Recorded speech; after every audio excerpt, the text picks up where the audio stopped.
And start recording. Perfect. Okay, well, good evening, everyone, and sawubona to each of you as individuals, and sanibonani to everybody as a collective joining us today. My name is Rochele Padiachy, and I am part of the Council of African Professionals.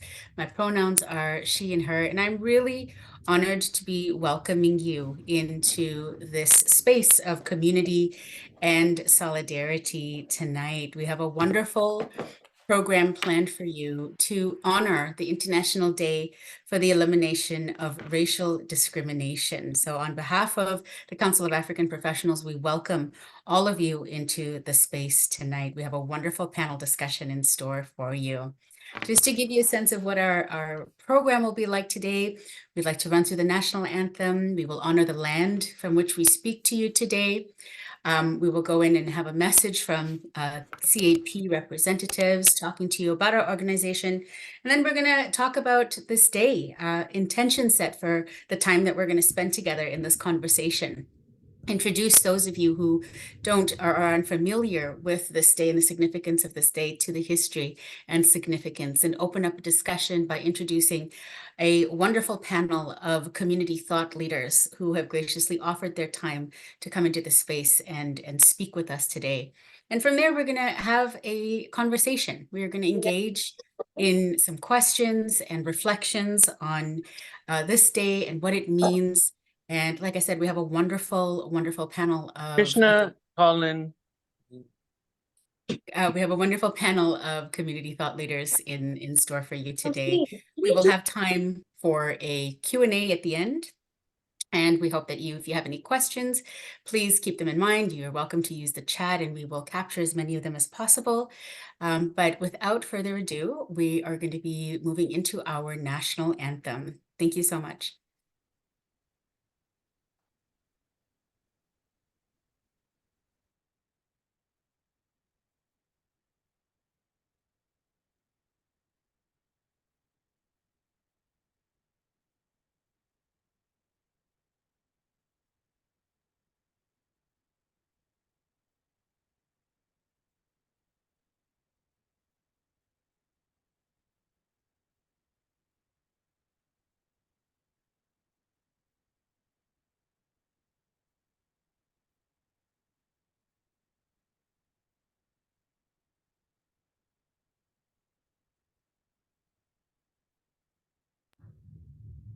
Rochele, do you want to unmute yourself?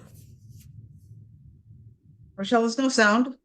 Oh, I'm needing it. It'll just take a minute for our tech person, Oriafe, to play the video, the national anthem. Okay, just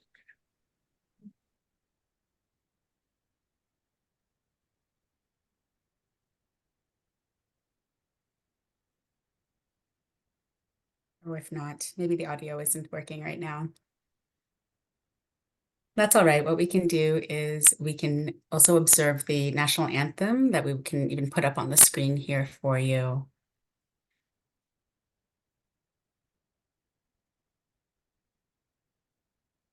Hey, thank you so much. So I guess we'll need to do a cappella. It's important we sing it before we continue. So if we can all unmute, if you're, it doesn't matter whether hoarse or soprano, let's just make this work. Thank you so much. So at the count of 3, can we please sing O Canada? Sure. 1, 2, 3, go. Oh, Canada, our home and native land, true precious love, in our land, with glory heart, we sing the true North and free from far far away. Oh, Canada, Canada, We stand stand on on for thee. God, God, keep our and land. glory And free. Oh, Oh, Canada, we we stand stand on on guard guard for for thee. thee. Oh, Canada, we we stand stand on on guard for thee. Thank you very much. Thank you, everybody, for your vocal talent and in honoring our land today. We will move on to also honoring the land from which we speak to you today. In the spirit and intent of Truth and Reconciliation Commission's recommendations, we acknowledge the traditional Indigenous territories on which we gather at the beginning of all CNP and CAP meetings. By learning, understanding, and acknowledging, we wish to pay respect to Turtle Island, to Mother Earth, and to the rich Indigenous history of Ontario. We recognize that our work takes place on the traditional territories across Ontario. We also wish to acknowledge that CANP head office is located on the traditional Indigenous territory of the Huron-Wendat, Haudenosaunee, and most recently the territories of the Mississaugas of the Credit First Nation. This territory is part of the Dish with One Spoon Treaty, Haudenosaunee and allied nations to peacefully share and care for the resources around the Great Lakes. This territory is also covered by the Upper Canada Treaties. So we wish to express gratitude to Mother Earth and for the resources we are using, and honor all First Nations, Métis, and Inuit people who have been living on this land since time immemorial. So we thank you. And now I'd like to hand it off to Ms. Ayigbe, who has a message from the Council of African Professionals. Thank you so much. Thank you, thank you. My name is Shadia Hibe. I'm one of the volunteers of Council of African Professionals. The Council of African Professionals, which is still known as CAP, we still call it CAP, was originally established as the Council of Nigerian Professionals Incorporated, CNP, about 6 years ago, driven by the personal experiences and vision of Ms. Adejisola Atiba, who we all call Lady Abba, and her close allies. CAP is a federally registered non-profit organization, and its aim is committed to uniting people of African heritage and also improving their position in Canadian society. CAP's primary objective is to create a platform for African professionals to come together, exchange ideas, and collaborate on initiatives that address their unique challenges. Through various programs, CAP aims to provide valuable resources, networking opportunities, and professional development support tailored to meet the needs of its members. In addition to advancing the African community, CAP also seeks to foster inclusivity and partnership with diverse organizations and individuals who share their vision of a more equitable Canada. By promoting unity, professional growth, cultural awareness, and advocating for greater representation, CAP aims to uplift the African community and contribute positively to Canadian society as a whole. The vision. The vision is to empower professionals of African heritage while promoting inclusivity and empowerment for individuals from diverse cultural backgrounds within the Canadian ecosystem. Our mission is to uplift and strengthen these professionals, entrepreneurs, and youths, enabling them to contribute to the socio-economic and political development of our society. some of our strategic goals is, one, to support the holistic well-being of individuals, marriages, and families. Two, to enhance leadership, career, business, and professional development of members. Three, to provide support to new immigrants and international students. Four, to provide trainings and information on socio-economic and professional empowerment. Five, to provide programs that enhance children, grade 2 to grade 12, empower them actually. And also 6, understanding Canada's multiculturalism and interfaith, and also to provide support, provide seminars, provide events, and mentorship to business owners. Most of our events are offered virtually, except our 2 flagship events, namely the Black History event and essay writing competition, which takes place April, May every year. And also this powerful event called Power of Inclusion that takes place in November every year. I want to welcome everybody, and I want to ask everyone to join us in our journey towards a more inclusive and empowered Canada. If you want to learn more about us, we have a very fantastic website, cnpngo.ca, or send an email to info@cnpngo.ca, and somebody will actually get back to you quickly. Thank you so much, everyone. Thank you so much, Ms. Aigbe. We appreciate that, and we appreciate the introduction and all the work that CAP has been doing with community, led by our president, Adejisola Atiba, as well. So it is with great honor that we gather today to commemorate the International Day for the Elimination of Racial Discrimination.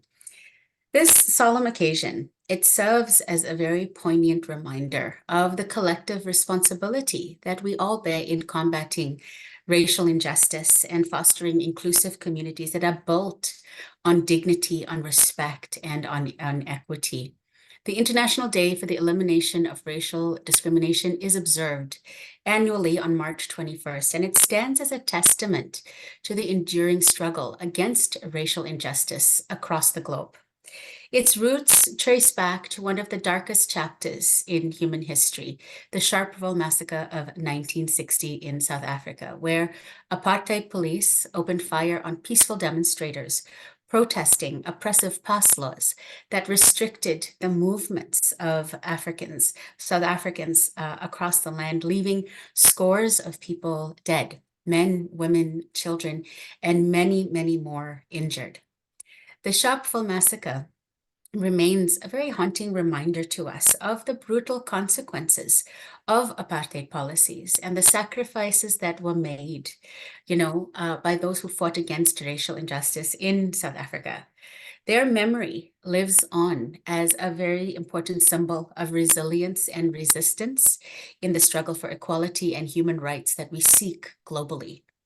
Furthermore, this heinous violence, served as a catalyst for the international community and international outrage and solidarity that really galvanized the global community to confront the entrenched system of racial discrimination in South Africa.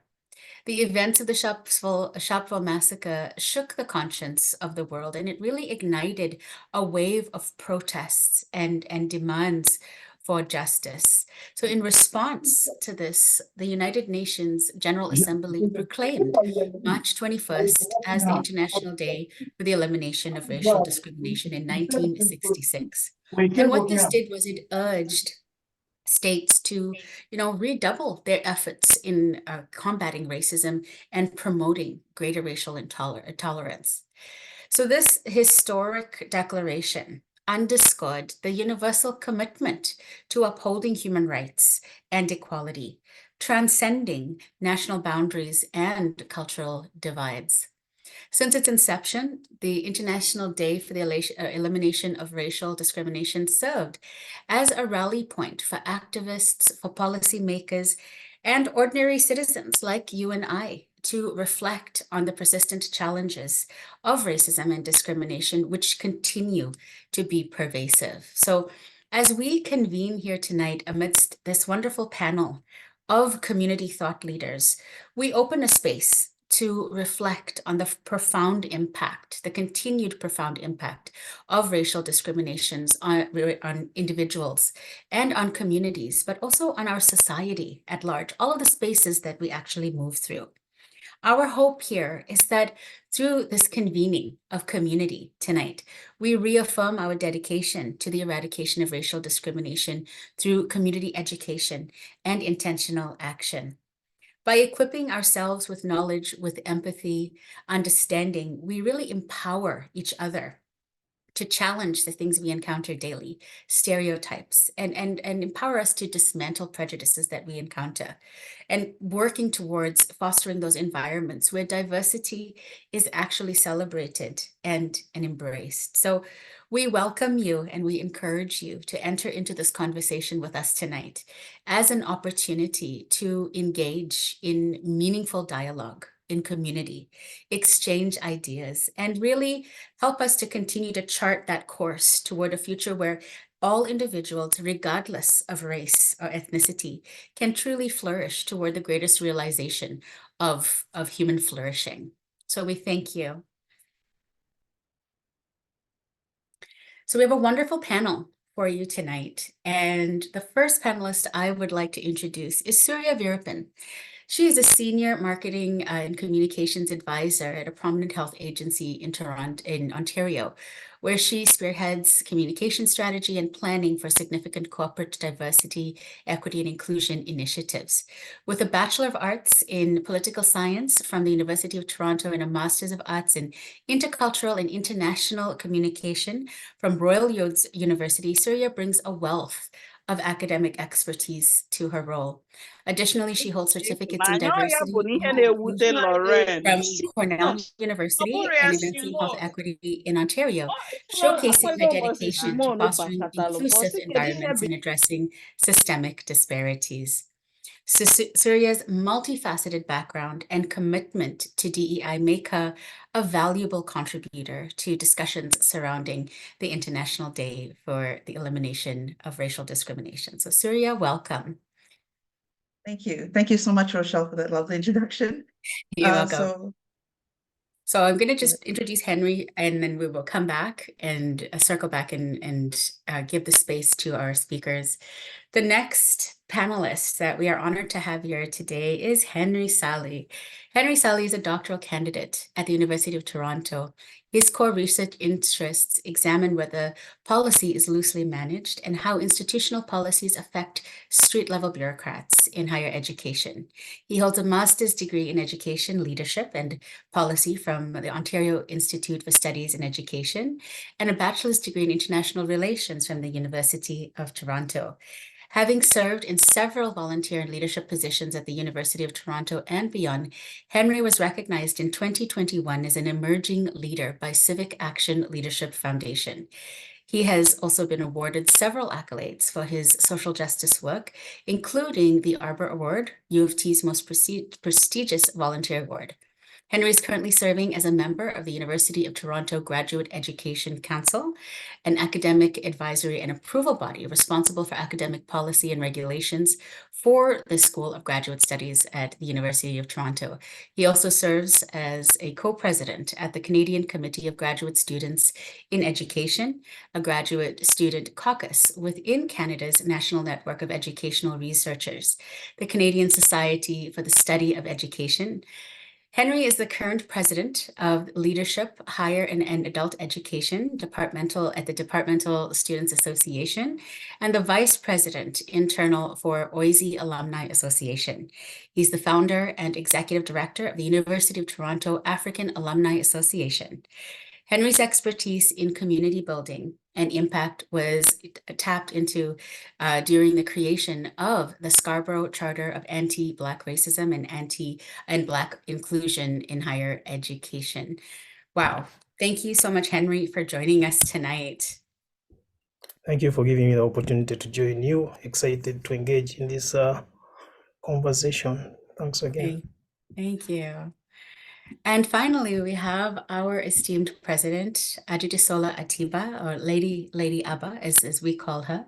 She's a renowned TEDx speaker, an author, a DEI advocate, a community leader. A woman of many colors, a storyteller, a lifelong learner with a passion for social justice. I'm sorry. There we go. Somebody just muted there. Perfect. Our Lady Abba is, she is the president of Council of African Professionals, which was formerly the Council of Nigerian Professionals. She is the president of the Rotary Club of Milton. She is also, she's completed her EMBA in digital transformation with DeGroote School of Business and holds multiple educational and professional certificates. But she's also a wonderful author. Her first book published in 2022, Authenticity, How My Why Me moments shaped my life.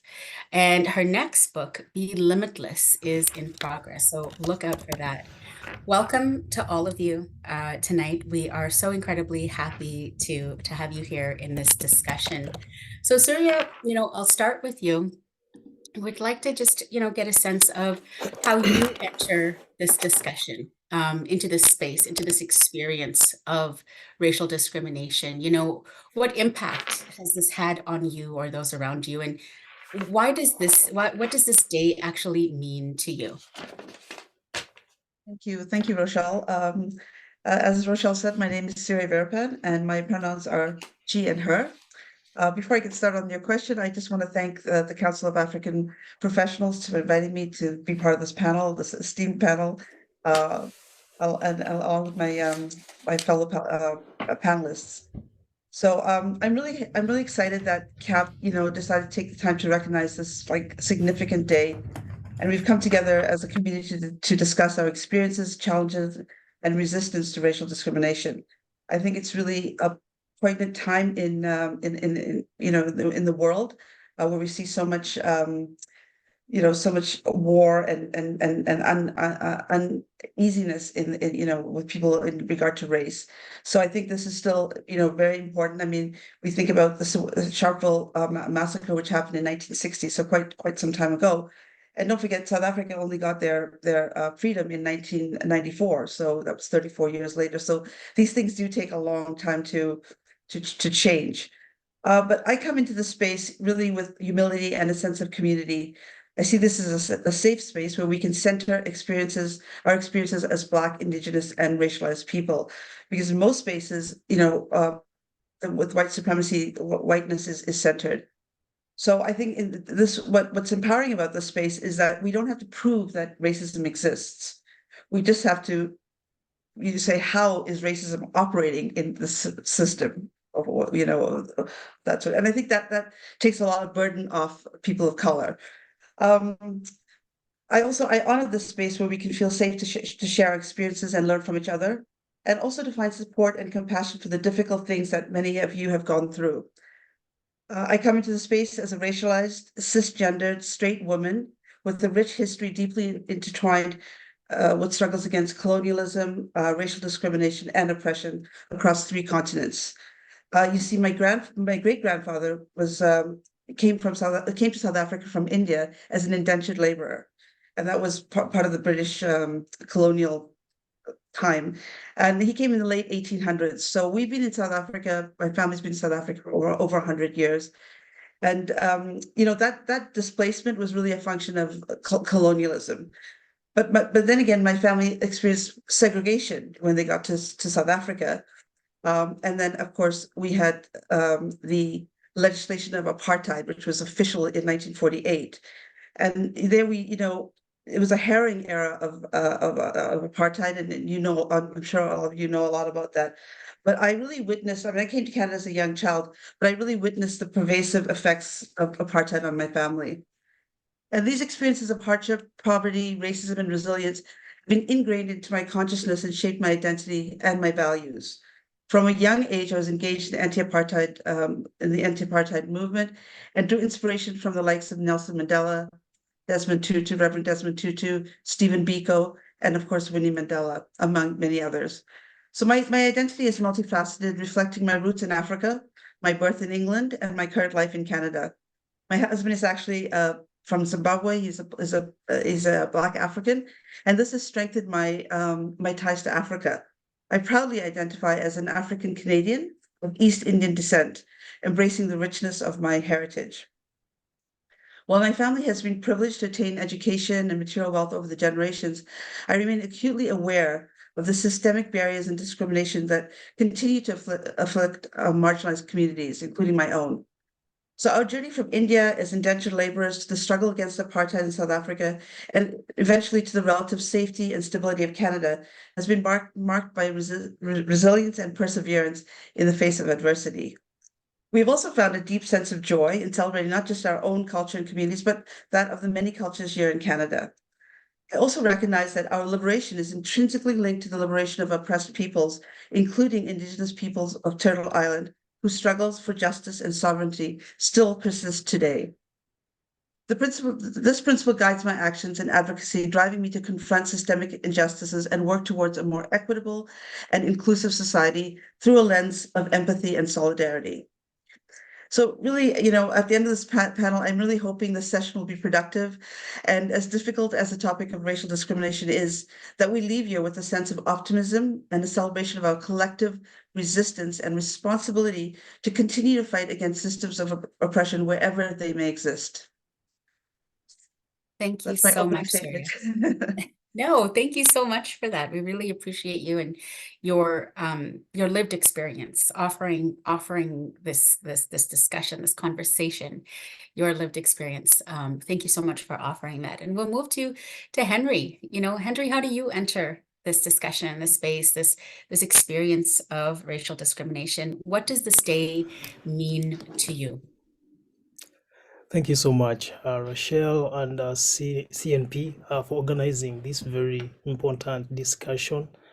I wish we would have these conversations on a more regular basis than we are having them now. But I'm going to delve into how I come into this place. A couple of years ago, when I came to Canada, I didn't know I was Black. I was merely a Ugandan man from Buganda Kingdom, coming from the Enchima clan. We have a clan system in Buganda Kingdom, which is situated in central Uganda, East Africa. So when I grew up known as Henry Ssali, knowing very well that Henry is my baptism name. So acknowledging that even though I am Henry, I'm not just Henry. I am Ssali Sechitoleko, which connects me to my dad, but also to my ancestors way back. I was connected to land, which I still am connected to, but then life brought me to Canada. And in Canada, I quickly found out that I was no longer just Henry Ssali Sechitoleko. I was also a Black man. A Black man who is also accented, because some people struggle to understand my accent. And I feel like entering into this space, there are so many. One of the reasons why I'm very interested in policy as a scholar is because I find that there are so many different papers, white papers, policies that come up. Sometimes we call them very fancy names, but we continue revising those policies or treaties or whatever the politicians and government wants to call them, that are supposed to protect the minority. Yet every other day or every couple of years, we end up revising those policies. When you think about what happened in Sharpeville, that also led to the creation of the International Day for the Elimination of Racial Discrimination, we have to remember that that day that's not the only event that happened that day. We know that 69 people were casualties on that day. But on the same day, also remember that Martin Luther King Jr. Walked with 3,200 people to march from Selma to Montgomery. And all these are interconnected, because on that very day, while they were killing people in South Africa, Martin Luther King and the Black people in North America were struggling to find their rights, to consolidate their rights, not just as human beings, but as Americans. They were seeking acceptance, right? And so many things come along that try to make us feel like we are a people who are accepted. Yet every other couple of years, we end up in the same position. Even in the creation of EDI, you find that to be considered into that group, the system feels like they're doing you a favor, and you feel like there's someone who is going to protect you, even when you know that although the EDI structure is around, you still have to measure what you say and when you say it within these structures, because if you don't, you cannot be protected even with the EDI. So I come to this position as a Ugandan who is no longer just a Uganda, because when I go back to Uganda now, I'm referred to as a Canadian, even though I'm not. But when I come here, I am a Ugandan and I'm an accented African, right? So where do I belong? I'm not sure exactly where I belong, but I think those are my 3 minutes. I have so many other things. I think I'll bring in some other ideas as we continue having this conversation. But thank you so much for creating this space for us to chat. Thank you, Henry. I think you bring up one really great point that I just like to talk about there.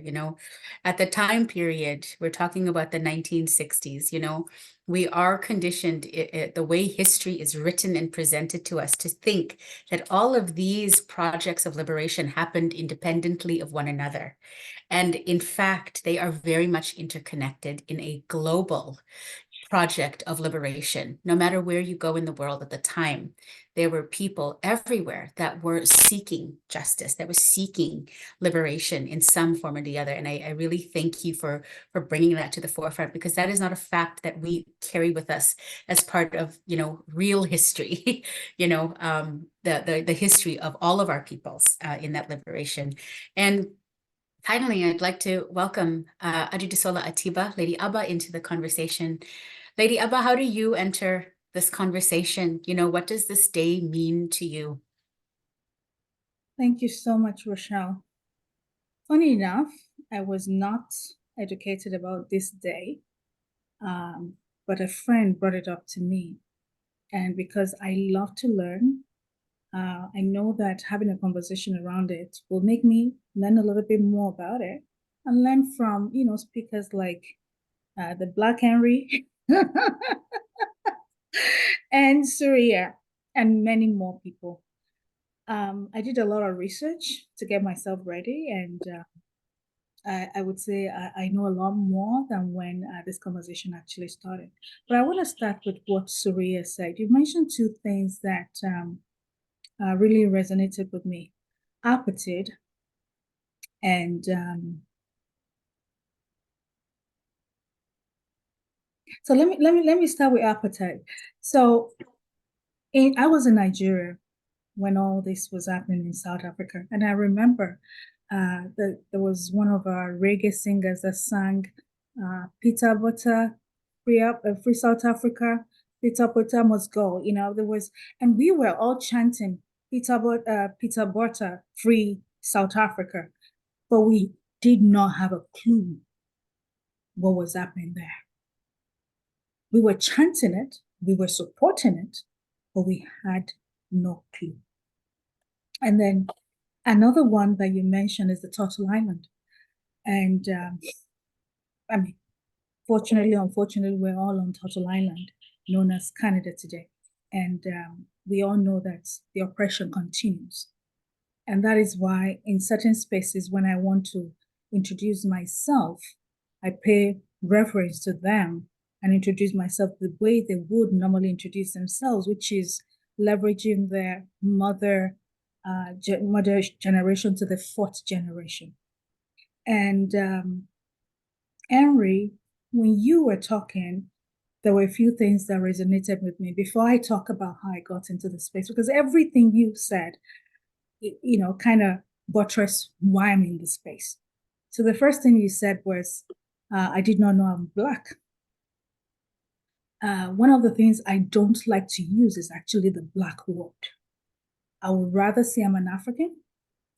I'm a person of African heritage. I would tell people I'm exotic because I realize that if you really look at all the cultures in the world, the people referred to with a color most of the time, maybe 99.9% of the time, is my tribe.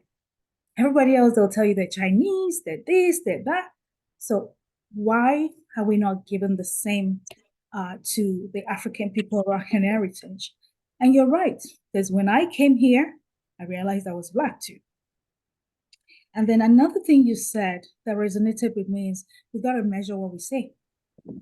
Even though they say you have a voice, which we should all have, right? We have mouth, is meant to be used to speak, but we can't speak. We have to measure what we say. And before going into community, I wondered why some people were not speaking. It is because they're acutely aware that if they say something out of turn, it will backfire on them. And another thing that you said was you talked about Martin Luther King Jr. And all this, so before I go there, Martin Luther King Jr. talked about having a dream decades ago. Sharpeville was doing their thing. Martin Luther King was doing their thing. Everybody in their space were doing their thing. And it's the rippling effect, whether we like it or not, we are all standing on the shoulders of all these people. They have made it a little bit better for us. Yes, we're not where we need to be. This is another quote from Martin Luther King Jr., but we're not where we used to be. But should we stop talking? And this is how I came into the space of community. Thank you so much. Sorry. So No, go ahead. Is my time up?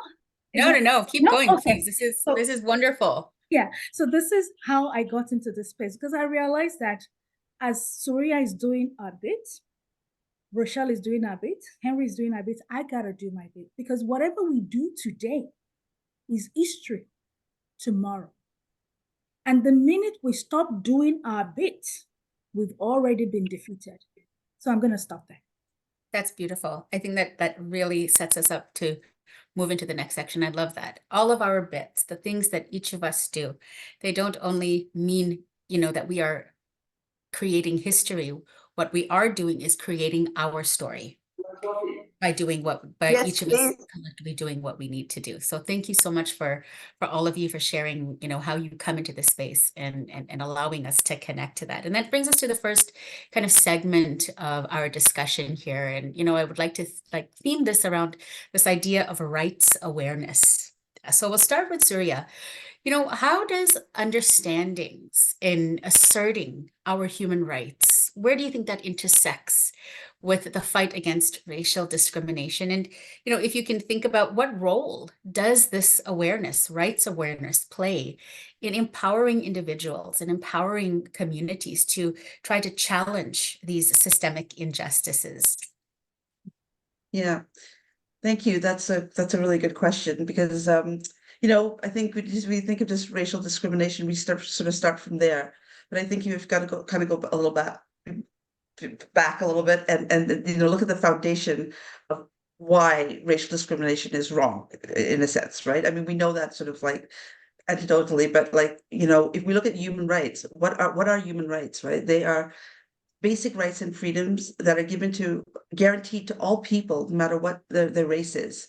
That is, every person is, has the assumption is that everybody's moral, rational being, and everyone deserves to be treated equitably, fairly, and with dignity, right?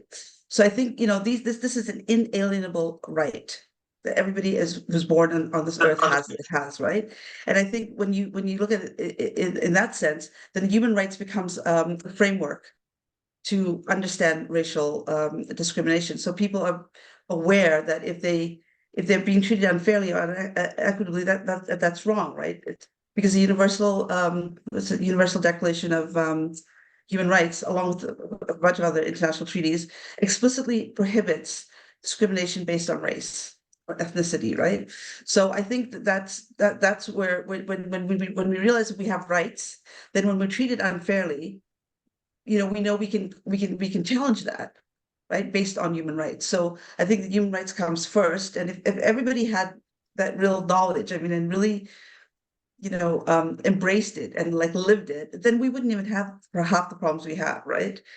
So I think it's really important, and I know, Rochele, you've done a lot of work in human rights, and I think it's really important that that is the foundation for justice and for equity in the world. In terms of I think how the awareness of human rights, what that just empowers individuals and communities to sort of challenge, like I said, systemic racism and by knowing that they can demand accountability, they can demand change, they can advocate for themselves, they can look for policy changes, legal reforms, social initiatives, and look to really dismantling the structures. I think Henry, you touched on that really well. That all the stuff, the DEI and stuff, it happens within certain structures. And that's a really big part of racial discrimination. Like, what is the structure that we're living in? What's the framework? And if we see that as white supremacy, and I don't mean KKK, I mean, sort of a very systemic framework that, these are things that are taking place, and then, the consensus keeps going back to that sort of racism, right? So I think people being aware of their human rights is really, really important. And I think also, like what you said, Rochele, that the solidarity amongst many different groups that are being, unfairly targeted by race or whatever, like how these are all connected globally. So I think that awareness of human rights and, allows that sort of global solidarity to we can help each other, we can work together. And there's lots of different organizations that do that. So yeah, that's kind of my take on that. Thank you. Yeah, I mean, like that's a really interesting point. Like, once again, we bring it back to that interconnection, right? Awareness. For me, knowledge is not necessarily just power. Knowledge is transformation, right? And when I think of rights awareness, I kind of meld those two things together: awareness and transformation, right? All of these projects that Henry mentioned around the world that were happening simultaneously, we're looking for not just only justice, but through transforming systems. So thank you for that. And Henry, how do you situate this idea of rights awareness, and maybe rights awareness and solidarity? If you can speak to that, that'd be great. Thank you so much, Rochele, and of course, the two previous speakers who have put context to this conversation again as we interrogate some of these issues. When we talk about human rights, first and foremost, we have to ask ourselves why we do need human rights. Because if we are all equal beings, you would assume that there shouldn't be a code for human rights. The fact that there is a code for human rights has to tell you something, first and foremost, that some people are more equal than others. That's why we have all these codes. That's why we have the Ontario Human Rights Code. That's why we have the Universal Human Rights Code. And the reason why I questioned the fact that every couple of years we come and engage with this conversation. In 1960, it was the incident in South Africa in Sharperville. In 1965, it was the incident in Montgomery with Martin Luther King Jr. But then when you come to the contemporary history, you think about George Floyd, you think about Black Lives Matter, and you think about all these conversations that are happening right now. You think about the Toronto police carding Black people, and ask yourself why, after all these so many years, we are still grappling with these issues, Mhm. right? We are having wars right now all over the world because our leaders, who are supposed to be upholding the human rights code, think that national interests are better than lives, human beings in respective countries where these wars are happening, right? So while we are engaging in these conversations as grassroots people, as frontline advocates for human rights, we need to ask ourselves who qualifies for these human rights and when does it apply? Do we have the courage to bring about human rights universally, or do we select different cases based on our national interests or our best what we call interests that are not going to jeopardize our well-being as the powerful? Because even if we go back right now to South Africa and try to examine how blacks in South Africa are living compared to other races, regardless of which metric we decide to use, we shall find out that most blacks are coming out at the bottom. And if people do not have access to economic success, if people do not have access to education success, if people do not have access to cultural integration that is truly representative of their values, are they experiencing their human rights? Mhm. These are not easy questions to answer. These are complex conversations to engage in.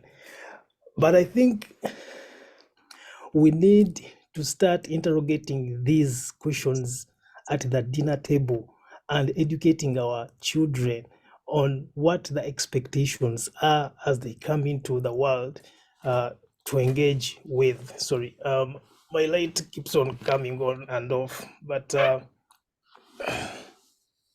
You're good. We can still see you, Henry. You're good. I know. So, yeah. So I think that these are some of the questions we need to ask ourselves, right? Uh, who qualifies for the human rights? In whose interests are the human rights? And when do we apply those human rights? Perfect. And that makes so much sense. Like, I think what you also highlight here in this conversation, which I think is really important, is just considering whether all of us at the table clearly come to this concept of human rights from different understandings, right? Clearly, there's a disconnect, right? Common and shared humanity. There should be there's an assumption that those entitlements belong to all of us, and yet there is a disconnect. So how are we all coming to this idea of human rights, and in a lot of respects, a lot of our cultures from around the world, human rights is intrinsically connected to this idea of humanity, right? Not necessarily legal frameworks, legal instruments, as we are conditioned to understand in the West. So we attribute this idea of human rights to those fundamentals of humanity. And, in some of my work, I've also seen that space being a disconnect as well. So thank you so much for highlighting that, Henry. And what we'll do is we'll move on. In the interest of time, we'll move on into our next kind of segment of questions here and discussion. And this is really centered around seeking transformation. And we'll start with Lady Abba. And I'd love to know, Lady Abba, what role do you think local organizations, grassroots initiatives really play in advancing racial justice? And how can individuals really get involved, being the strong community leader, the strong community advocate that you are? I feel like you would have a lot to offer this conversation. Thank you so much. I want to start with, talk about some of the things I've heard the other speakers talk about.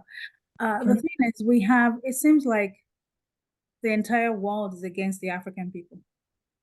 That's the feeling I get, because it doesn't really matter where you go. some people always kind of look down on you. And the unfortunate thing is that we kind of look down on ourselves. So as much as we want others to treat us with respect, it's incumbent on us to treat ourselves with respect. It is so true that if we do not work together, we will fail.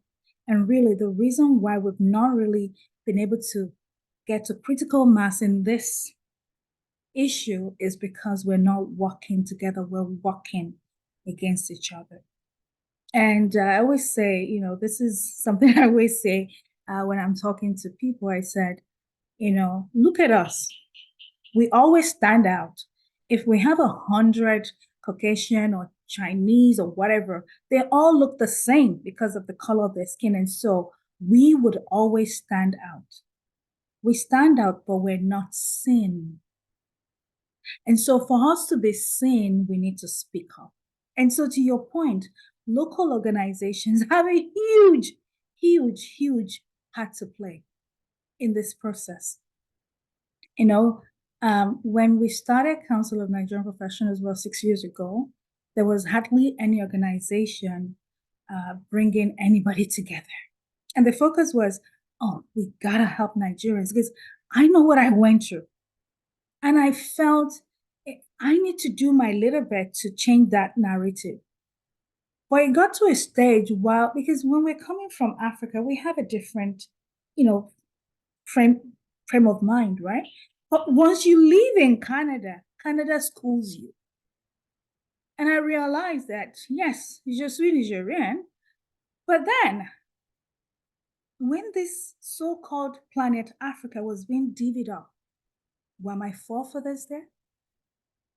So what it means is some brothers and sisters became part of another country. This Africa was divvied up by people that do not look like me, not respecting people that look like me. And so having lived in Canada for some time, I realized that if I walk on that street with all four of you, the first thing people will see is the exoticness of who we are. It is now me and you that will say, oh, I'm Ugandan, oh, I'm Nigerian, oh, I'm this and that. We are the ones using our mouth to divide ourselves and separate ourselves. And this is why organizations need to determine that we as a people need to work together. And this is not just Africans, this also includes Caribbeans. I was in a round table in February during Black History Month, and they were talking about the fact that when investment or money goes into Jewish community, that money will stay in that community for 19 days before it goes out. Meaning, if they need any professional, any tradesperson, whatever, they first of all look for their brother. And it will go round night for 19 days. The Asians do it better. It's 26 days. Guess what happens in your community? It stays for 6 hours. We are very, very prone to take the money out of the community and give it to someone else. And yet we wonder why we're not successful. And I'll say this before I stop. There was a conversation that was being had, and this person was there as a mediator, not as EDI. And so she wasn't, she wasn't in the space of EDI, so she couldn't really say anything when negative things came up about the community. They were talking about different cultures, and they brought up one culture and they said, oh, that culture, they're good, they're thriving, they're very successful and this and that. And then when it came to the people of African heritage, they said, oh, they've been waiting for their time. So when they see certain cultures, they see them as thriving, but when they see our cultures, they see us as we need to pity them. But the question for you and me is, are we pitying each other or we're supporting each other? And so my take is, I'm grateful for Canada as a country, and I'm grateful for for the multiculturalism in Canada. I'm grateful to it. And I tell people, I said, if I wanted to remain in Nigeria, a Nigerian, I would not have left Nigeria. If I wanted to strictly remain an African, I would not have left Africa. But now I'm in Canada, and I'm proud to say I'm an African Canadian. But having said that, other communities support each other. I recommend we support ourselves first and foremost. And it's not just because of you and me, it's because of our children and children unborn. Martin Luther King Jr. did his part. Are you going to do your part? Or are you going to just point to the next person and say, what are you going to do about it? I always say that there is such a thing as drops of water making an ocean. You do your part, I do my part, we all do our part, we will see the result. So yes, community organizations have a lot to do in this process. And when it comes to individuals, I wrote some few points up. One of it is that we need to speak up. Individuals need to speak up. I was wondering, when I see even people that are highly placed in me professionally and they're muzzled, to your point, Henry, you said you gotta watch what you speak. So for me, I'm a loudspeaker. Even though I'm very soft-spoken, I'm regarded as a loudspeaker. And it doesn't matter to me. What's the worst that's gonna happen? Really? We need to speak up. If we don't speak up, we've already lost. Another thing is we need to come from a space of education. It's just like what we're doing today. A lot of people don't know about this. We need to educate ourselves. And while we're educating ourselves, we're educating others. I would say, anytime I need to go for events, I dress up in a cultural attire because I know that it's a conversation starter. People want to know more about it. And when people get to know you more, and that's why I don't paint everybody with the same brush. I know some people are genuinely willing to learn, and I want to help them on that journey. And another thing, I know it's a lot at times, they say the light is at the end of the tunnel. I wonder why the light is always at the end of the tunnel and it's not at the front of the tunnel. That's, we need to persevere. We need to persevere because yes, it will not, we won't see that change the way we want it. But if we don't stop for the sake of our children's children's children, we will get to where we're going. Additionally, I feel that individuals can support grassroots organizations like ours by volunteering their time, by donating. We need money. It is called nonprofit. Whenever we get money, we use it to do certain things. Nonprofit doesn't make people millionaires. And that's another thing. That brings me to another thing, which is where I'm going to stop. Let's think of enterprises that would actually make us successful in our community. I was at a panel and they said, in our community, all we know is hairdressing, barbing, and cooking. Let's think out of the box because we are people of, intelligent mind. We're professionals. I've been a banker for over 30 years. Talk about money, I will talk to you about it. Let's think of enterprises that will be generational in nature. We can hand over to our children. So at that point, I'm going to stop. Thank you. Thank you so much. Rochele, Can I, I'm just wondering if I I can respond? just. Oh, okay. you want to start? Suriya, You want to go first? Go first. I go first, or okay? Go ahead, Suriya. Yeah, no, I just thank you. That was good. That was really interesting. I think there was a couple of things you touched on, and I think one of them is really like anti-Black racism, and how real that is. And even amongst people of color, like you said, Asians and maybe South Asians and all the people sort of in the middle of not being Black, but not being white. There's actually this sort of thing called what's it called? Minority model myth or something like that. So basically where, people of color are used to sort of say, well, look how well this community has thrived and they're so great. And well, look at the Black people are not, doing as well. Right. But it's really just a divide and rule type of strategy. Because, if the proximity to whiteness is kind of like something that's really valued, right? And all of our cultures are like that. I mean, you look at shadism and that sort of thing, across all kinds of all nationalities and cultures. And we realize that we try to be white, so going closer to black folk is we like, we want to, so we're sort of stuck in this middle of the road kind of place. And but it's just, like I said, overarching strategy to keep people divided. And like if a black person is not allowed into a golf club or something, and maybe an Asian is, but once you're there alone, they will, then become very prejudiced against you, right? But then they can use you as as in relation to blackness and whiteness. Then that's how our communities are used, quite literally. And I mean, and that really happens in South Africa as well, because we have 4 distinct races.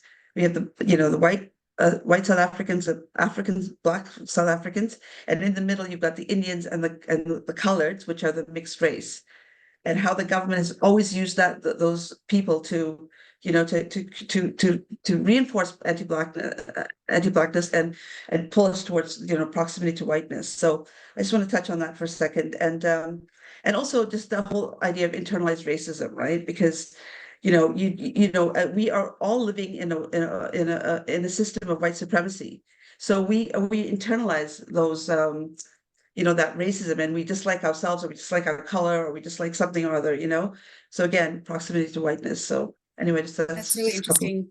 Yeah, I mean, Frantz Fanon wrote about this, right? Where he talked about how we internalize these constructions, these ideas of ourselves that are not of our own making. And we internalize them, and then we reproduce them as if they are truth, right? As if they are fact. And that happens, think about that happening generation after generation after generation, right? What does that impact? What is the trickle down, the ripple effect, Lady Abba, that you talked about? The ripple effect of that. Economic power. Before this started, you and I were talking about economic power. Henry mentioned that as well. There's a definite repercussion of internalizing and reproducing some of these social constructs, right? And this is why we are here today. One of the things you said, we start with community. Community is essential for that change. Why? Because number one, community articulates the priorities, the initiatives of the people themselves, right? So if we want any change, whenever I do something, I start with community. You start with the people that are doing the work. You start with the people that are articulating what the priorities are, what the priorities should be. And I think you've really captured that, both Suriya and Lady Abba. And I'll hand it over to Henry. I know Henry's got something amazing to say. Thank you so much. Thank you so much, everyone. So I have a few things to respond. I think number one, we need to remember one thing, especially we people who come to the diaspora. We need to remember that when we come in these Western countries, we are sold the idea of individualism. And then we tend to also think that idea of individualism is the only one that can make us excel, right? We completely forget that as a people of African descent, we can only thrive with our philosophy of Ubuntu. In Uganda, we call it Ubuntu Bulam. Yes. In South Africa, it's called Ubuntu. In the African context, it's called Ubuntu. And I think that philosophy, we tend to throw it out of the window, thinking that we can make it by ourselves, and forgetting the idea that we are only who we are because of our communities. I am because we are, and because we are, therefore I am. I think the idea of building community needs to be built back into our communities by educating ourselves about this idea of Ubuntu. But also, my sister talked about coming into these spaces with education. Education alone is not enough. There are so many educated Africans who are also still doing things that continue to divide us. And it cannot save us. Even having a lot of knowledge cannot always save us. Think about George Wilson Raybould, very educated, the first indigenous justice minister thrown out of government for pointing out what she thought was right to point out. So, like whatever we talk about, we have to remember that there is someone who has the power. And until we customize our ideas towards what he expects to be normal, our chances of thriving are minimal. So how do we enter that arena, knowing that if we go outside of the parameters that the powerful set, our chances of thriving could be minimal? And I think this is an important question to engage with. Also, who we are, it's not bad to know, to understand who we are. As we build community, it's important for us to understand who we are as a people. I think what is very important for us to know as an African people is that we must not forget our roots. Because if we forget our roots, then the idea of EDI also becomes redundant. Because what are you including? What is diversity? What is equity? If you have assimilated and now you are completely Canadian and you are no longer Henry Ssali, a Muganda man from Buganda Kingdom, what are they including in the EDI? Where is the diversity if you're totally Canadian, right? That's why we have to come to the table with our accents, with our languages, with ourselves as a people of African descent.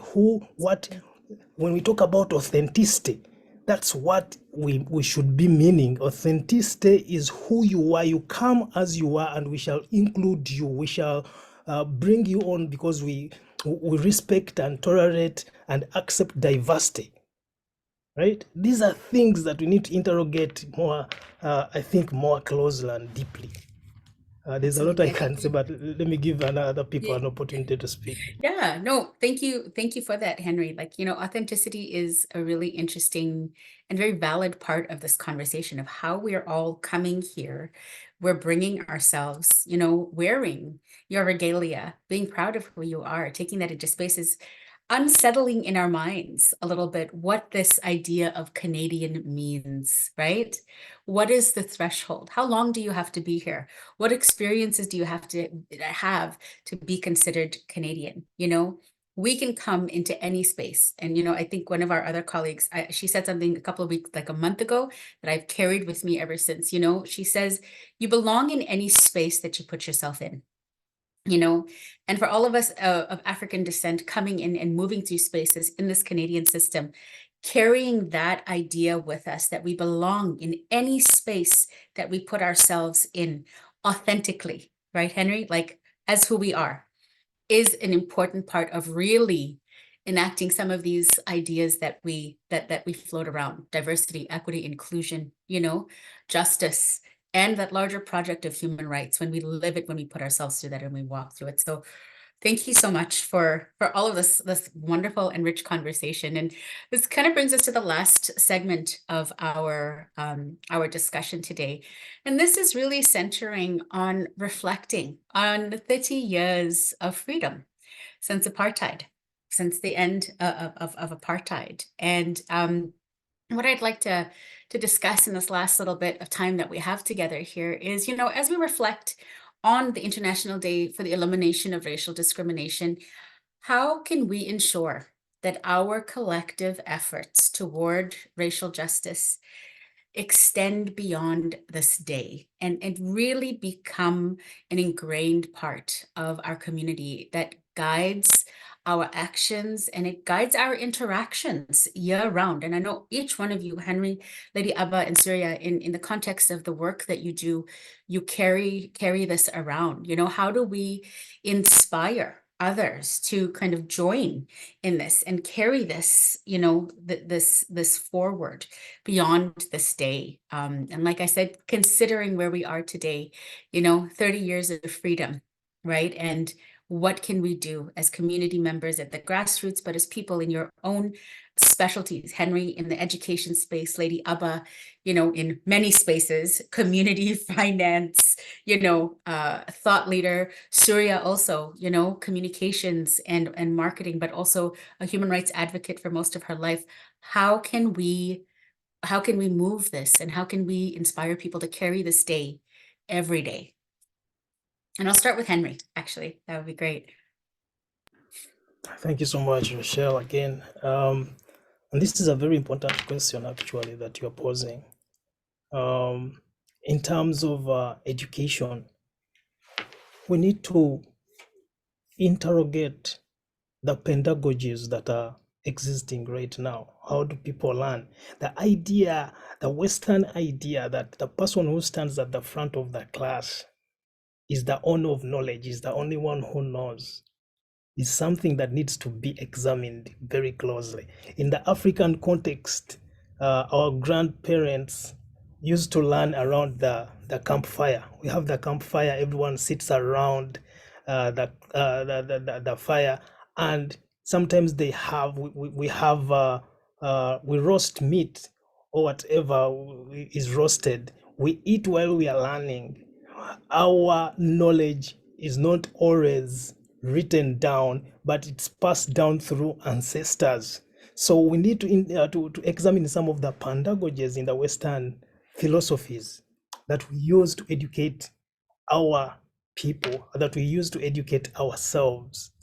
Are they the only, is it true that the person standing at the front of the class is the only one who knows? Or can we learn from each other? Right? Do we have space to give each and every person an opportunity, a mic to speak? What are your thoughts? I think it's important for us to learn. And these are some of the things that I've learned here in the diaspora. The way the indigenous people of Canada educate themselves or approach the education is completely different from the Western perspective. Right? They still have those circles of wisdom where they sit and listen to everyone. The elder listens to the young ones, but also the youth listen to the elders. And there's an exchange of knowledge. We learn from each other. Now, as we enter into the new realm of AI, ChatGPT, which like knows almost everything and influencing how people are interacting with knowledge, how are we as peoples of African descent, as a Black people, how are we going to engage with some of the concepts, the ideas that come into our circles? Like, how do we educate our children? How do we educate our friends? How do we educate our communities? We need to understand that every idea is valid, but we can only capture into those ideas if we give people an opportunity to speak without fear, right? The question is whether we have the courage to listen to everyone's voice. And if we do not have the courage to listen to everyone's idea, how are we going to create an inclusive and an inclusive community that encompasses all ideas, right? These are some of the things that I think, even us who think that we might know a little bit more than others, must be able to understand that privilege and relinquish some of that power, because power does not only belong to the politicians. Power belongs to everyone who has an advantage over the other, right? So some of us who have been privileged to educate ourselves in some of these institutions, elite institutions, tend to be placed in different stages within communities or societies. But we must have the courage to come down, to step down those ladders and listen to the people on the ground, because that's the only way we can learn and build sustainable communities that rely on Ubuntu as a philosophy that builds communities. That's great. And, like building on that, Henry, when we think about Ubuntu, right, a lot of people think that, Are you muted? We don't hear oh, you, sorry. Rochele. Can you hear me? Yeah, you can hear me? Okay. No, a lot when we think about, some of these different philosophies, these different epistemological ways of thinking and understanding, people think interconnection means the loss of individual identity, right? And people fear the loss of the individual. Whereas we know in our communities, when we think about Ubuntu, when we think about interconnection, it is the community that creates a space for you to be the best individual you can possibly be, right? Enough space, knowing that at an arm's length, you have people around you that are supporting you as an individual, but always connected to who you are as a collective as well. So thank you for kind of talking about that in diverse ways of understanding and learning. Like I love that. And Suriya, do you have anything that you'd like to add to this conversation? 30 years of freedom? Well, what I think, Henry just did a great job of, really talking about community and how important that is. I'm just going to come from a slightly different angle. I mean, I think, we all have to stand up for our rights. Like anytime Bob Marley said that, get up, stand up for your rights. And, I think some of the rage and the anger that we feel in terms of racial discrimination, it's fueled movements, right? It's fueled people to become advocates. But, I think working in DEI in a large organization, I found that, so much of the anti-racism work is so performative. And, again, we have to contextualize everything. So we have legal frameworks and those sort of things, but then what happens in that actual system? And I think that we really have to concentrate on that. And we as people of color, Black people, you can't just change that, right? It's very difficult. You have to bring white people into the conversation because they are the problem, right? We have to prove racism exists. Like people say some things like, I don't see race, or the onus is on Black people, to prove that a racist act occurred, right?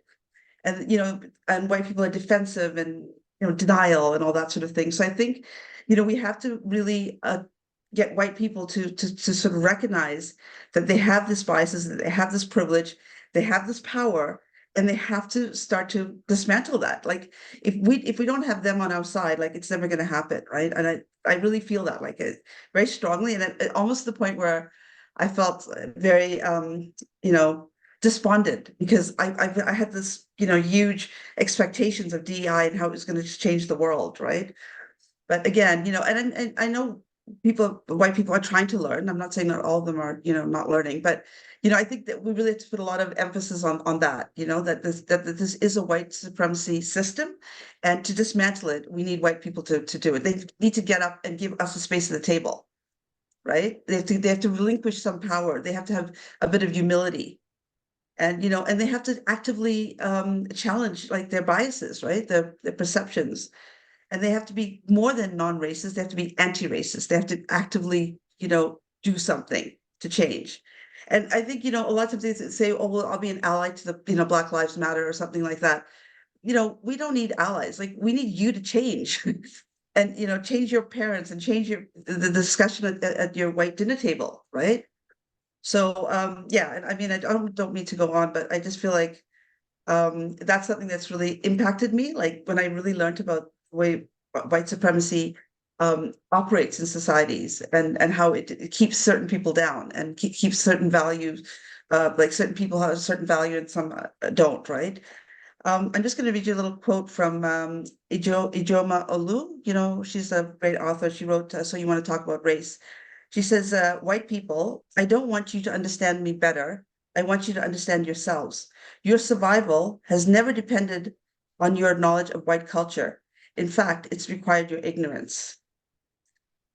So I think that's a really powerful quote that, we need white people on this trajectory towards justice.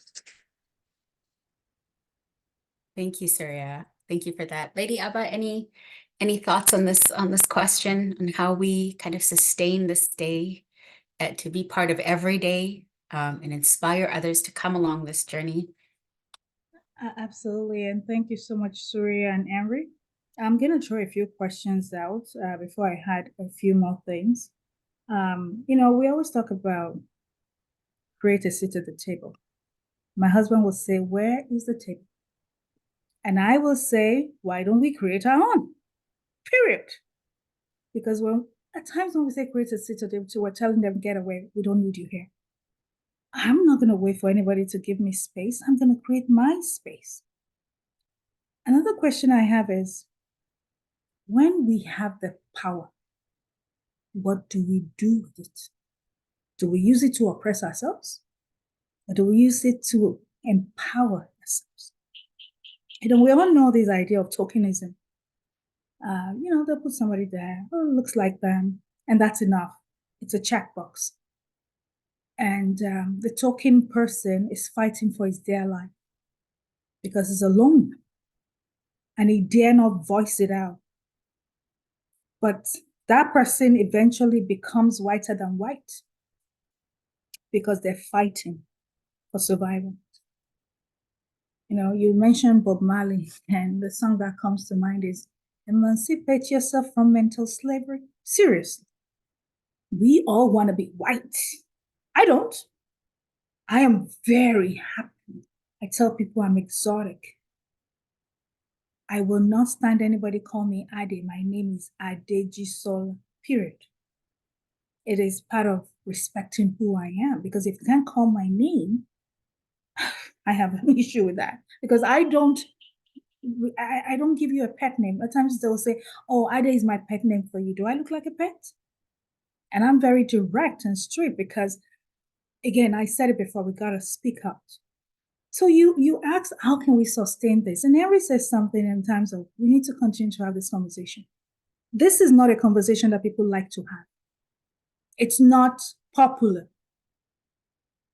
But for your survival and my survival and the survival of our children, we need to have this conversation. So Henry, I'm waiting for you to invite me to the University of Toronto and let us continue. Suriya, I'm waiting for you. And invite people. Let's continue. It cannot be March 21st only. It's the same reason why CMP, we do not do Black History event in February. We do it in April or May. I will invite you to join us. We're having a Black History event in May. Why? Because je suis noir 365 days a year. So I refuse to be boxed into a space. And that's the thing. You got to make up your mind what you want to do. And so that brings me to what I would do. And I'm going to read this quote, which is really what brought me to community. So this quote is by Rumi. He said, "Yesterday I was clever, so I wanted to change the world. Today I'm wise, and I should be. You can see the white here. So I'm changing myself." So what I'm trying to say is, it begins with me. What am I going to do differently to ensure that this conversation continues? What are you going to do differently? I feel it's important that we put our collective efforts together. That is the only way to win. And we must commit to ongoing action, ongoing conversation, ongoing education, to change the narrative. To sustain this momentum, it requires a personal commitment. It starts with me. It starts with you.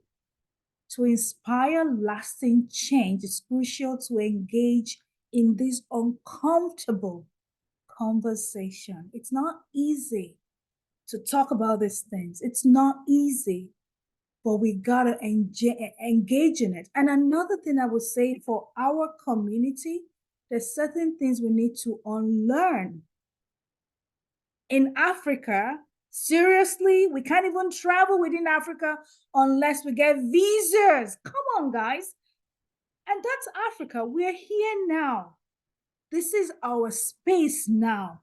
You and I are adding value to this space now. You're paying taxes, you're working, you're adding value. This is our space. It doesn't matter whether there is bad government or whatever it is in Africa. We need to own this space. We need to unlearn certain things. We need to stop dividing ourselves. It starts with me. Thank you. Thank you so much for that. I always say that there's like magical things that happen when community convenes, right? The purpose of community is to kind of create that support, but one of the actionable things that we can actually do is convene. And when we create convergence, when we create spaces like this, having spaces to have the conversations that, like you said, Lady Abba, that we need to have. When we challenge the discomfort in the room, the complacency, this is what convening as community means. And in any way, if it inspires each one of us here listening to step out of this room, to step out of this conversation, and even just do one thing, change a perspective, speak up in a different space, join a different initiative, right? All of those things absolutely matter. And that is why community is important. It's not a performative sense of gathering. It is a necessary means of convergence for transformation. And I think that all of you have really highlighted that today with your expertise. And, we thank you so much for your vulnerability, for your sharing, because we honor that, and we honor each other through story, right? But we come from cultures where story doesn't exist in some mythical fairy tale ether outside of ourselves. Story is something that we carry inside of us, that we use, that we verbalize, that we interact with as a living thing that impacts how we move through the world and what we are doing in the world. It is an active tool that we use, and we need to kind of center that.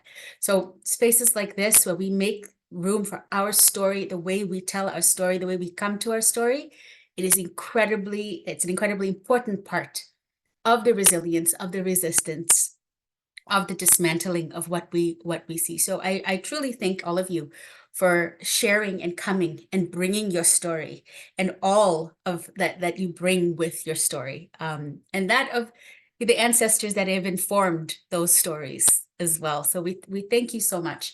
We have a few minutes here for some questions from our audience, and we're wondering, questions, comments, please feel free to raise your hand. And if you have anything that you'd like to share with us, a comment, a question, we'd be happy to chat. So, I see another Henry. Absolutely. Hello, Henry. Welcome to the conversation. Hello, great evening to you. My name is Henry Luyombia Kadu. My pronouns are he, him. I'm joining you from Prince Edward Island. What an amazing panel. Thank you, Rochele, for leading this. And of course, Suriya and Adejisola and Mr. Ssali. Mine is not a question, but really an applaud to each and everyone who has joined, but also encouraging us to get this information beyond these platforms, getting these conversations beyond February, because as African Canadians, these issues happen to us on a daily basis. Thank you very, very much. I wanted to also share one very brief story. In Sharpeville, some years ago, I went to Johannesburg, where they shot this young man. And there is a memorial that has been put there. And I could feel the pain. Even though it was in the 2000s, I could tell all the names of people shot were written. But as Mr. Ssali reminded us, that many of the people who lost their lives will never be seen, many were never written. And so it reminds us that all of us are one. The Ubuntu is one. Whether you are in Brazil and you identify as someone of African descent, or Suriya from India, born in UK, of some African origin, whether you are in Ghana or South Africa or Morocco, I think we are one. And if we can bring that, it's going to help us eliminate or address racial injustice. So thank you so much. God bless. Thank you. Thank you so much, Henry. We really appreciate your presence here. And once again, yes, being present in these spaces is a very important part of this work. So we thank you for coming and entering it so willingly and sharing with us your experience. Thank you very much. I see Douglas's hand up. Oh, and maybe one last thing, because sure. I think every one of you must be in Ontario. I'm also inviting you to come to Prince Edward Island if you get a moment. I would love to come to Prince Edward Island. And good luck, Adejisola, for the event in April and May. Thank you. Thank you so much. Good evening, Douglas, and welcome to the discussion. Sawubona. Good evening. Thank you, everyone, and thank you for the invite. I am Douglas Kimani. I was born in Kenya. I've been all over, like somebody else there, living in the US. I was in Toronto for like 7-8 years, but now I finally made Winnipeg, beautiful Winnipeg, the home. So a few things, my mind is all over, but I don't want to recap what everybody else said. But I just want to, when Henry was talking about rights, there's one thing to be fighting and giving something. But my challenge is, what are we doing with those rights we keep fighting for? We have to be bold to exercise them. Like they always say, if you don't exercise your muscle, you lose it. You already have it, but if you don't exercise it, you have. So these rights you keep talking about, we are not invited. Listen, if you're not showing up, you have to be there. Like Lady Abba said, you have to be seen and heard, but also you also have to participate. You have to provide value. At the end of the day, there's no free lunch, guys. That's one thing. We talk about rights. Yes, we are going to find them. We are going to be invited. Yes, you're going to be invited. That is if. But at the table, like Lady Abba said again, how do people look at you? You are always going to be valued by the value that you provide on those tables. The other, I think we need more sessions like this, I agree. I just wanted to reiterate another, Winnipeg, we talk about George Floyd as if it's just one event that happened. Unfortunately, a month or two, we had a student from University of Manitoba.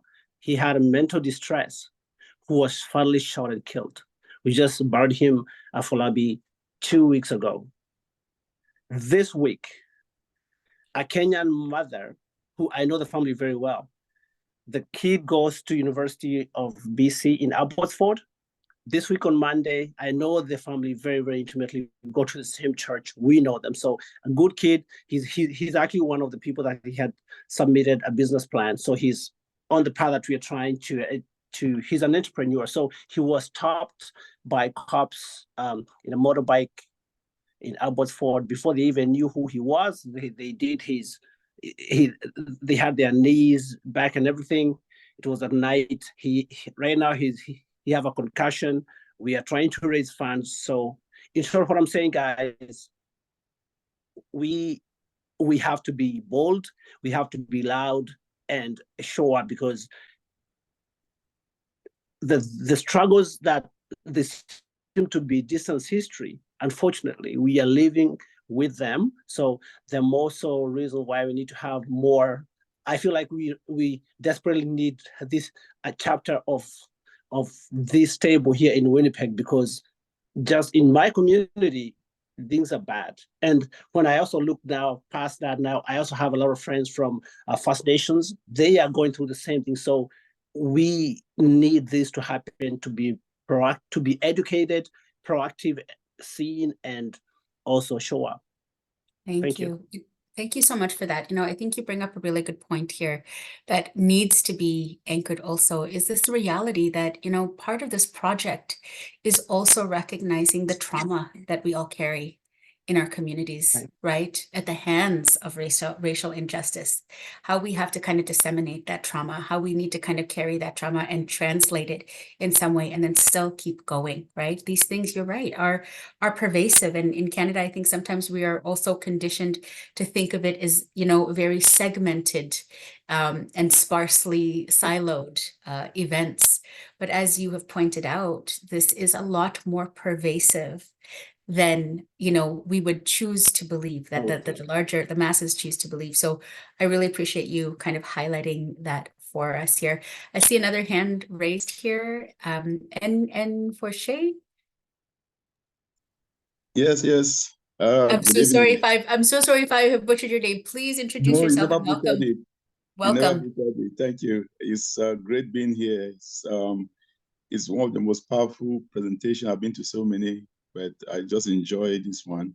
And just to add a few things, one, just from what we're saying, I think there's no substitute to organizing. As I mentioned in the comment, we have two sources of power: our numbers and our money. If you see, all the money you have is nothing if you don't have power. And the events happening in the Middle East and the US and Canada and so on and UK make that very clear, that they have all been wonderful people of all races, but they are never enough to make a change. So I think CNP moving to CAP was a wonderful vision, and it just requires us to patronize it. There's no substitute. I was talking to some students I'm in London, Ontario, and one of the professors organized their own Black History Month because the students did not have a chance to do it in February, and I went there. And just talking to the students, some of the things that I experienced myself as a student in London, UK, they are having it here. Simple things as you look for accommodation and you go there and they say it's gone, but it's not gone. And I said to them, you know, we had those problems, but because we're clever enough to be together, we start compiling the names of those addresses that you will call the landlord, you go there, say it's gone, the next day it's posted. And then we took it to the student union to pressurize them. Now, you individual students will never do that. So just organizing at a small level, you can make impact within your own environment. And I think CMP. So now what did you write? Oh, sorry. What is mineral now? Sorry, go ahead. Continue. Okay, so I'm just saying that, so for us, we have to use these organizations. I think the last speaker said, when you get power, what are you going to do with it? Somebody sang a song, when you find love, what do you do with it? It's the same thing. We have to know what to do. The first thing for us coming from the continent is that when we find unity, we should transfer it to the continent. Lady Abba talk about you can't move from one country to the other, but even within the countries, there are civil wars everywhere. And those civil wars are being funded by many of us in the diaspora. So when we find unity here, we should also transfer that unity home. It should not be any Igbo and Yoruba and West Cameroonian and East Cameroonian. There should be a Cameroonian, there should be an African. So when we find unity here, let's transfer it back home as well. Thank you. Thank you so much for that. We really appreciate your perspective and what you have shared with us in terms of unity and how we use these community organizations, how we use something like the Council of African Professionals to connect, to build, to invest in ourselves, and to transform how we see ourselves moving through all of these spaces. So thank you so much. Does anybody have any other questions or comments that they'd like to add before we close up here? Nolene, please go ahead. Welcome to the conversation. Oh, there you go. Hello, everyone. A very good evening to you. My name is Noelina Kafero-Sevlime. I reside here in Toronto, North York. My apologies, I joined in late. I just want to say thank you to everyone who has shared this information. I came in late, but at least I was able to note down something, which I can just mention briefly. I've learned that we have to have a collective effort together. We have to have unity. We have to be committed. And if we have power, we have to use it to empower other people. We have to unlearn certain things. We have to do away with fear and we start believing in ourselves. we shouldn't wait for anyone to start, but we have to start now. We have to encourage other people, and we have to support each other as we continue practicing Ubuntu. Thank you so much. Thank you so much. We really appreciate it. Nolene and everybody joining us today. So thank you so much. We have, gone over a little bit of time here, but I think this has been such a wonderful, rich experience. Once again, we thank you, as the discussion kind of draws to a close here, I really challenge all of us, and I think all of us in the room can attest to this, to kind of carry forward the impassioned dialogue that we've just had, the shared commitment that we are, joining together and to dismantle some of these barriers, to take some of these nuggets that have been provided, to kind of dismantle these barriers of racial discrimination as a collective, right? Because collectivity is one of our strengths as African people, right? We want to honor the ongoing journey of healing and of also justice, recognizing that our collective actions today really paves the way and paves the path for, a future where all individuals are really seen and valued and liberated, from some of these systems, the prejudice and the discrimination. So we thank you for joining us. We thank you for your time. Suriya, thank you so much for all that you have shared. Henry, thank you for your contributions. And of course, always Lady Abba, thank you for your experience and bringing all of your human-centeredness to this conversation on human rights. And I am encouraged, looking at the people in the room, listening to the ripple effect here today, that, this project will continue, not only today, but every day. So thank you so much. We say Salagashle and Hambagashle. I'm also going to be popping into the chat here some of the events page to the Council of African Professionals. We have a wonderful array of programming that we offer, mentorship programs. We have free language classes in Yoruba, French, and Mandarin on Saturdays, coding, you name it. And we have a great talk coming up in April with Ms. Ayigbe in our leadership series, where we connect with leaders in the community and continue these conversations. So the events page is populated in our chat today. Please take a look and join us. Join us on this journey. We really appreciate it. Thank you so much, everyone. Thank you. Awesome.